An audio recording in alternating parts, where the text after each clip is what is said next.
Hallelujah! Welcome back to ADHD Whiskey. If you're new to the channel, my name is Matt. Also, if you're a returning viewer, I'm still Matt. Thought I would clear that up for those of you who were asking. Today is the 12th day of December, which means it is the 12th day of the Minnesota Whiskey Elite blind whiskey tasting advent calendar, brought to you happily, joyfully, gleefully, and all the other Christmassy words that make everybody holly and jolly by me. If you missed yesterday's video, shame on you, naughty list. You're gonna need to go back and watch it, otherwise we're gonna have an issue. If you did miss yesterday's video, I changed the sniff counter to a sniff timer.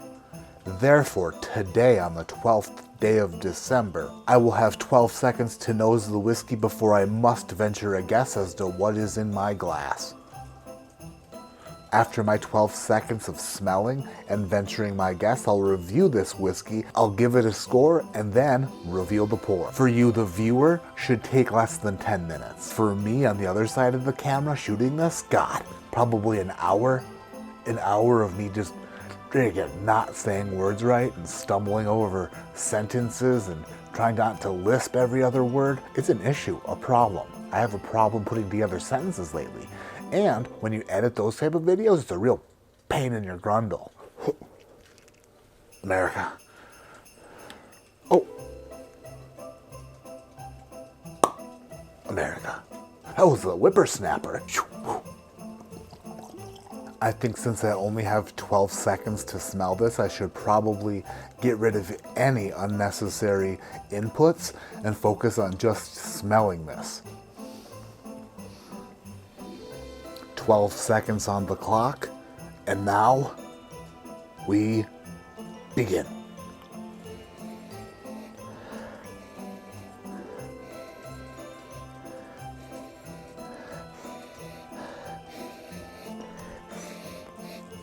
I'm done. 12 seconds was so much longer than 11 seconds. I feel like blocking my ears helped a bit. My very first sniff out of this glass, I thought, slight nuttiness, slight funkiness, rare breed.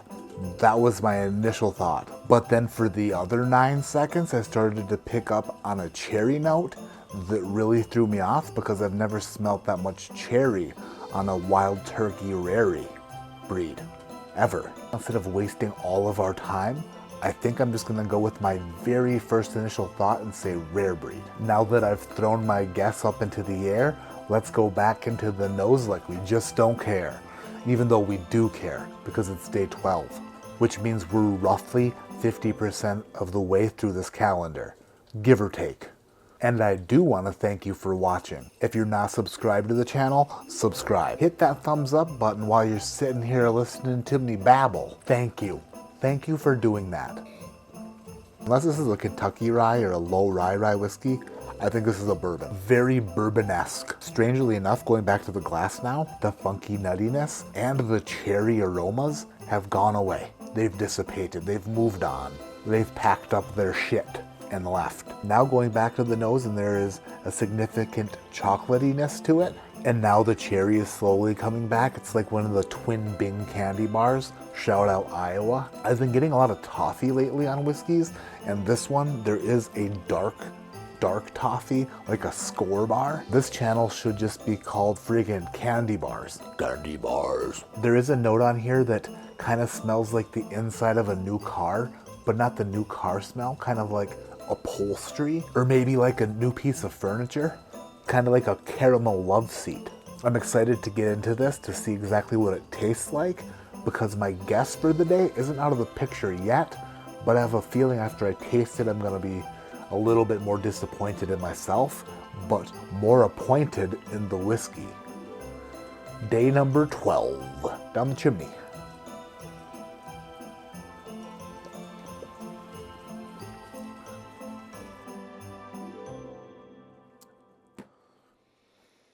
That is not rare breed. That is too low of proof. That is not 116.8 proof. This is nice though. There is a lot of burnt sugar on here, a nice amount of barrel char. It tastes like if you took a Snickers bar and wadded it into a ball, and then you stuck it on an oak stick and you held it over the fire for a bit. It's like a melted over the campfire Snickers bar. This is a very nice pour. There is oak on the palate, but then grain on the back of the palate. It's so strange. You get the barrel tannins up front, then as it reaches the back of the palate, a bit grainy. Kind of a bit grainy. I think it's too much spice to be a weeder. Burnt sugars, barrel spice, some barrel char, hints of red fruit, like a hint of cherry here, a hint of black cherry there. Final sip. There is like a little bit of burnt pie crust or burnt brownie crust. That's it, burnt brownie. Like if you were to put brownies in the oven and then go off to do something else. Like binge watch Tacoma FD, which is a fantastic show, and if you haven't watched it, hilarious show. And then you're on season 2, episode 5, and all of a sudden the smoke detector's going off, and you're like, oh, who should we call? Not Tacoma FD, unless of course you live in Tacoma, but here I couldn't call them, they'd be here too late. Instead, you rush to the kitchen to find out that your brownies were burning. If you scraped the burnt brownie off the bottom of the pan, that's what I get on the finish of that. And that is a perfect tasting note. If this isn't a bottle that's on the shelf everywhere, it seems like it could be. It is tasty. It does check a lot of the boxes that I appreciate in a good bourbon. For not being extra old, it is a pretty complex pour. It had me hemming and hawing and wondering. It had me thinking about things that I hadn't thought about in a while, like my calorie intake. But at the end of the day, I give this pour a blind score of 7.45. It is good. I like it a lot. Day number 12. On day 12, we were drinking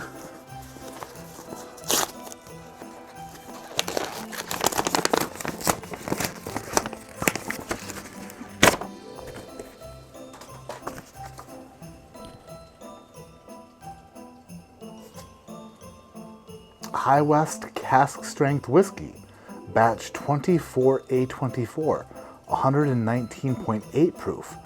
Wow, my proof meter is way off. On the nose, I guessed rare breed, and then when I tasted it, I said it can't be rare breed because it's nowhere near 116.8 proof. Turns out, higher than that, 119.8 proof.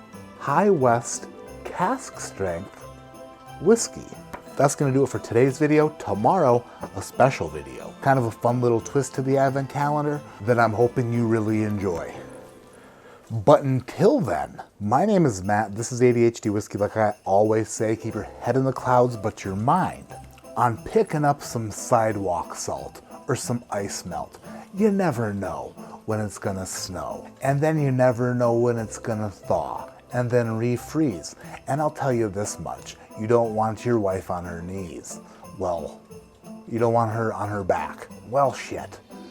That also could mean sex. You don't want her to fall, or your children, or the mailman or UPS driver. You don't want any falls on your property. So take care of it. When you're at the store today, remember what I said. Pick up some ice melt, some sidewalk salt. Take care of that drive, because you want everyone who visits your house to leave alive and not with a concussion. And those are just smart things that I recommend, because I am your whiskey advocate and your friend. I'm out of here. See you tomorrow for day 13. Love you all very much. Goodbye. Good night. See you later.